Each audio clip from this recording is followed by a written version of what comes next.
তারা আইসা প্রথমে হলো একটা বিএনপি ধরে ধরে হত্যা করবে। তারা স্লোগান দিছিল না বিএনপির বিরুদ্ধে, তো সেটা হলো তারা শেখ হাসিনাকে মারছে। যদি আওয়ামী লীগরে নিয়ে আসে তাহলে প্রথমে আওয়ামী লীগ এসে তারেক রহমানকে হত্যা করবে। মানে টানানো হয়েছিল, দুইটা জুতা মারা টানানো হয়েছে সকাল থেকে। এখনো হচ্ছে, সেটা তো জুলাই গণ অভ্যুত্থানকে বিএনপি বাদ দিতে চাচ্ছে। 90 স্বৈরাচার বিরোধী যে আন্দোলন ছিল সেটাকে মুছে দিয়েছিল। পুরো জুলাই অভ্যুত্থানকে পুরো বিএনপি ব্যানিশ করে দিয়েছে। আমি আজকে বলে রাখছি, জুলাই অভ্যুত্থান যদি শেষ হয়ে যায়, আওয়ামী লীগ যদি ফেরত আসে, তাহলে সবচেয়ে এটা বড় ভিকটিম হবে হলো বিএনপি। গত 15 বছরে তাদের পায়ের এখনো গুলির দাগ আছে, তাদের পেট কাটা আছে, হাত কাটা আছে, এগুলো এখনো দাগ শুকায় নাই।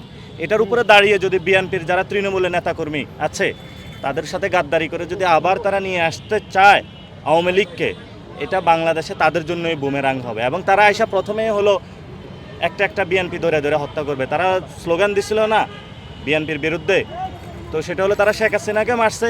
যদি আওয়ামী লীগরে নিয়ে আসে তাহলে প্রথমে আওয়ামী লীগ এসে তারেক রহমানকে হত্যা করবে।